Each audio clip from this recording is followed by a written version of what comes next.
ese sentido de la vida, que es que la felicidad depende de encontrar un sentido a las cosas, y eso es volver a la filosofía, y eso es volver a pensar. Bueno, yo qué te diría, lo primero de todo, ¿no? Que hay que enseñar a vivir. Hay que enseñar a vivir a nuestros hijos, a la juventud, y hay que mandar un mensaje de, oye, que la vida es lucha, la vida es batalla, la vida es disfrute, la vida es diversión, la vida es descanso. Bueno, es que la salud mental y tener un buen equilibrio interior es clave en cómo nos conectamos con todo, con la vida, con todo. Es que ¿y cómo es el otro del patio? Porque me han dicho que está en overbooking total y que hay una hipersaturación de los servicios psiquiátricos y psicológicos. Bueno, yo te diría, Cristina, que estamos en un momento como de crisis de salud mental. El otro día fui a revisión al oftalmólogo y me decía, me han dicho en el hospital que una de las especialidades más demandadas es psiquiatría ahora mismo y psicología. Y le digo, pues mira, te diría que estoy un poco preocupada y me encantaría que nuestros oyentes lo entendieran. ¿Por qué está pasando que todo es seguro que oímos? Fulanito quiere ir al psicólogo, está yendo al psiquiatra. Los intentos de suicidio que los empezamos a escuchar de cerca y que siempre genera muchísima inquietud, porque cuando los psiquiatras estamos preocupados por el auge de intentos de suicidios en los adolescentes y en los jóvenes. Y entonces hoy quería intentar, Cristina, como transmitir un poco de tranquilidad por un lado y por el otro explicar qué está sucediendo. Entonces, cuando hablamos de salud mental tenemos que distinguir dos aspectos. Lo primero es la enfermedad mental de toda la vida, conocida de toda la vida, que lleva existiendo muchísimos siglos, la esquizofrenia, la bipolaridad, el autismo, las depresiones graves, el trastorno obsesivo compulsivo, la anorexia, es decir, los trastornos mentales que conocemos, que requieren un abordaje psiquiátrico, que requieren invertir dinero en la ciencia para poder avanzar cada vez mejor, porque son muy incapacitantes tanto para el que lo sufre como para el entorno. Y esto es una enfermedad mental. Y entonces, esto es una cosa que toda la vida ha ido al psiquiatra, o intentamos que vayan al psiquiatra y que poco a poco vayan mejorando. Pero ha surgido algo de forma muy poderosa, que es la sensación de malestar con la vida, la sensación que no somos capaces de gestionar las batallas del día a día, la incapacidad para disfrutar, la sensación de soledad que se enquista. ¿Y qué pasa? Que esta segunda rama de sensación de insatisfacción vital tiene síntomas tipo depresión, ansiedad, problemas para dormir, sensación compulsiva con las redes, con la comida, es decir, puede tener algunos de los síntomas de los trastornos mentales, pero es otra cosa que no tiene nada que ver. ¿Y qué pasa? Que muchas de estas personas que tienen esta sensación de malestar con la vida, de malestar con la sensación de poder disfrutar de las cosas buenas, pues muchas de estas personas van al médico y se les da una pastilla. Y entonces hay mucha gente, he leído una cifra hoy en un artículo maravilloso de un psiquiatra del Ramón y Cajal, el doctor Laera, que decía 4,2 millones de tratamientos mensuales en antidepresivos en España, ¿no? Que es una auténtica barbaridad. Sí, o sea, es una auténtica barbaridad. ¿Qué pasa? Que hemos medicalizado los problemas de la vida. Es decir, hay cosas que yo entiendo y yo por eso le explico siempre a mis pacientes, ¿no? Tanto los nuevos que vienen a consulta como los que llevan tiempo. Si tú tomas medicación, tienes que saber por qué la tomas. Es decir, tú tienes que entender por qué te tomas un Lexatin, por qué tomas un antidepresivo desde hace muchos años, por qué te lo pautaron, qué efectos tiene en ti y qué está cubriendo, qué facetas de tu vida está cubriendo, está salvando o está empeorando. ¿Por qué damos fármacos con tanta facilidad? Y por qué en España, por ejemplo, es uno de los países que más se dispensan este tipo de fármacos, porque es algo rápido. Y buscamos algo rápido porque no hay tiempo. Porque sentar a una persona y decirle, oye, ¿por qué te sientes solo? ¿No? Y entonces, claro, es que hay que entrar en la vida, en el alma, en el espíritu de esas personas, en unas circunstancias a veces muy complejas, en escuchar historias muy dramáticas, que esto es lo que es la labor del terapeuta. Y claro, el fármaco es mucho más fácil. Mira, tómate esto para dormir. De preguntarle por qué no duermes a darle algo para dormir es mucho más rápido. Claro, y eso suma como una patologización de la vida que no sé si habrás advertido. Quiero decir, síndrome post-vacacional, divorcios post-veraneo, síndrome otoñal, síndrome primaveral, síndrome de incorporación al trabajo, síndrome de incorporación a la escuela, o sea, todo se tipifica como enfermizo. ¿Verdad? Y entonces yo a veces de broma digo, tú ponte a leer el DSM-5, que es el manual de los trastornos psiquiátricos, el que utilizamos los psiquiatras para buscar cómo se denominan las enfermedades y cuáles son los síntomas, y tú te diagnosticas de alguna cosilla, ¿no? Dices, pero la realidad es que tengo esto y tengo esto otro y tengo rasgos de esto. Es decir, hoy en día hemos psicologizado, psiquiatrizado muchos de los malestares de la vida. Entonces yo creo que hay que partir de una base que a mí me resulta muy complicada, pero que a veces hay que explicarla, y es que el dolor emocional ha existido siempre a lo largo de la historia, desde la antigüedad. Tú te pones a leer a cualquier historiador, investigador, novela, pensamiento, filosofía, la religión, a lo largo de la historia, y el dolor ha existido. Y esto para mí es clave de entender, y estamos en una sociedad donde no soportamos el dolor de ningún tipo, ¿eh? Entonces, como nunca el placer ha estado tan al alcance de la mano, porque hoy en día tenemos placer al alcance de un clic, tú te desde pues, tu TikTok, tu Instagram, el azúcar, da igual, porque todo está todo muy cerca. Y nuestro sistema de supervivencia se creó para momentos de escasez. O sea, vete a buscar la comida, vete a luchar, vete a por el león, o sea, lo que fuera, lo que necesitabas, costaba conseguirlo. Cuando tú tienes tal cantidad de abundancia, ese fracaso en la gestión de la abundancia y del placer genera que somos intolerantes al dolor. Y hoy en día una de las cosas que está pasando es que cualquier cosa que me molesta tiene que tener un nombre, y ese nombre hay que tratarlo. Hay cosas que han sucedido siempre a lo largo de la vida, y patologizar todo en exceso no ayuda.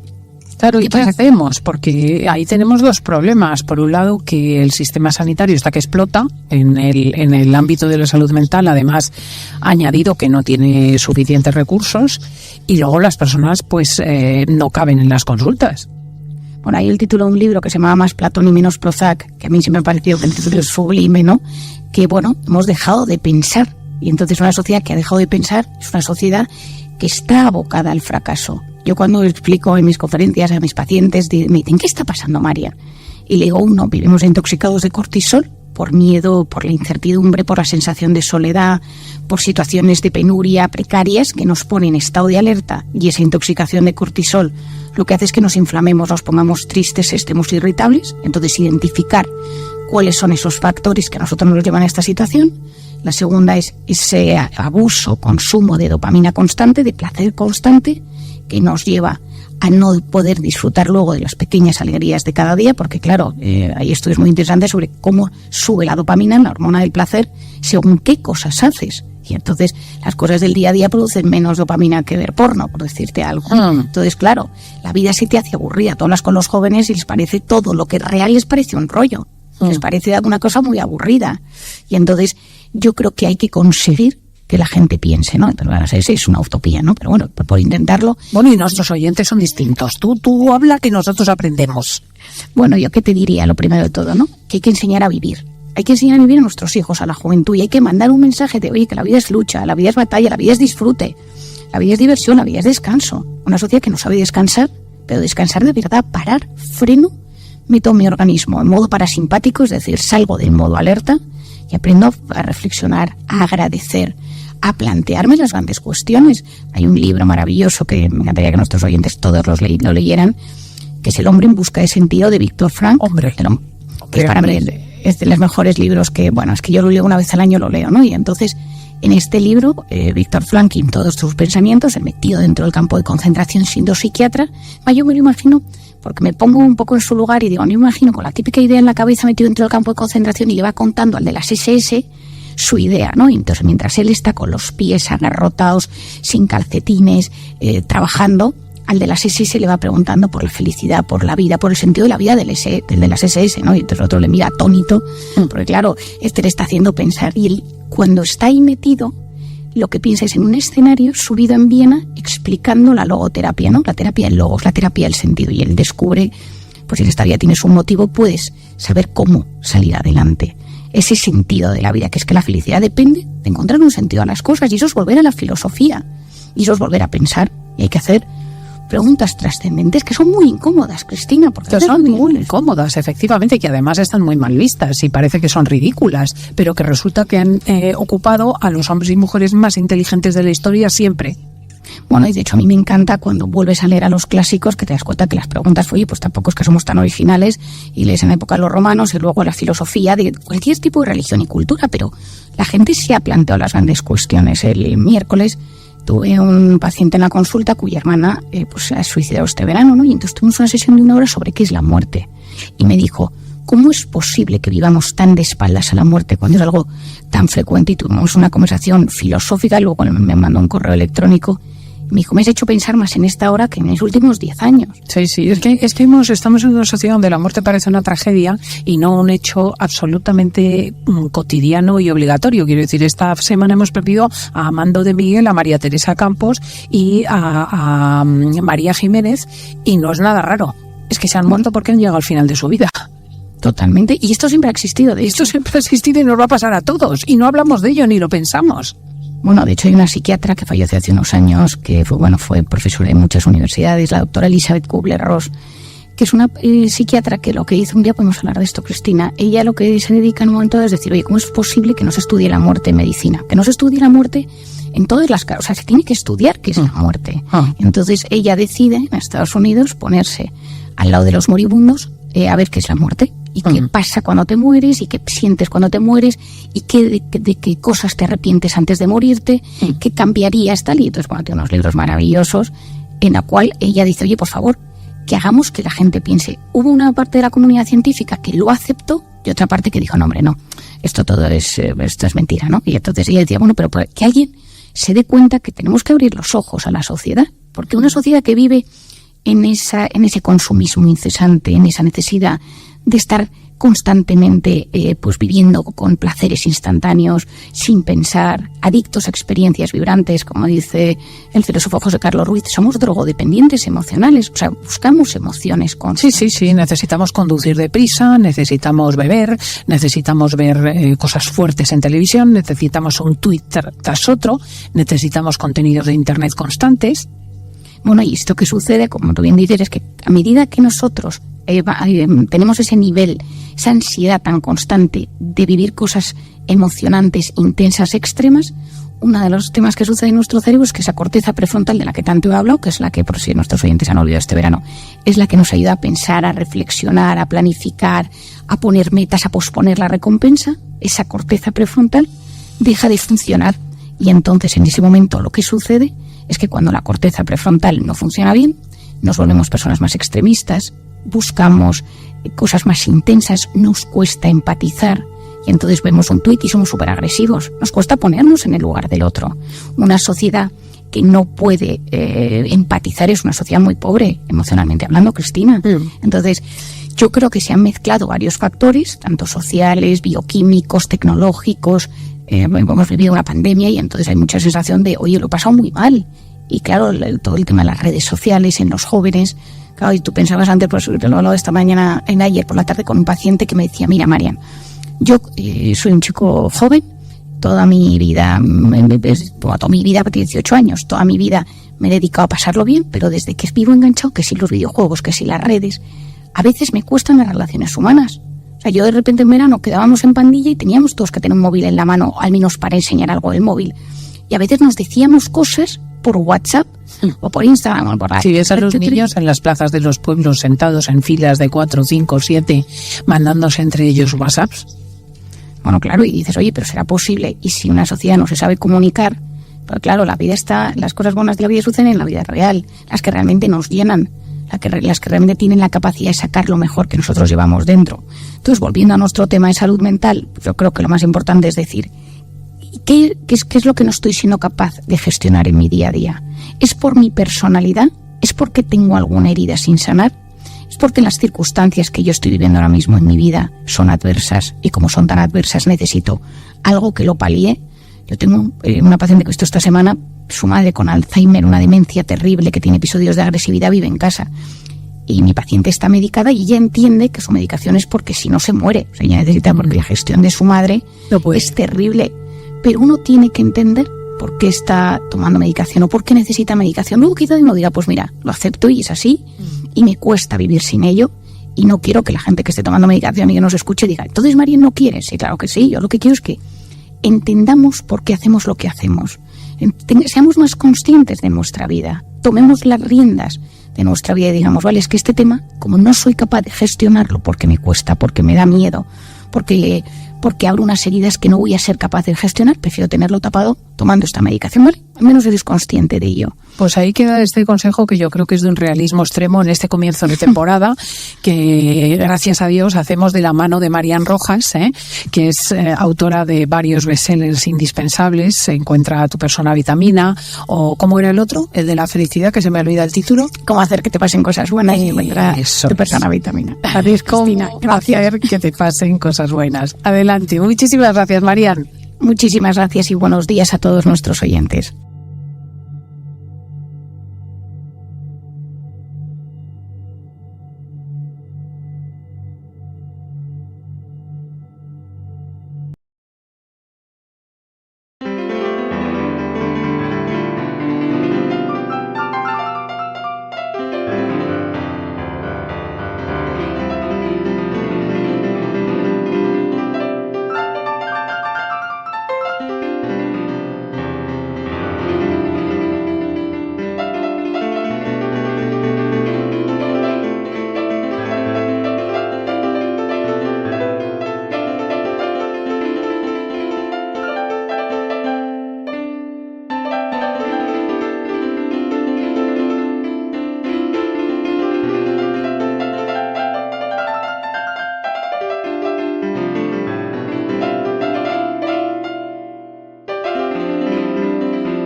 da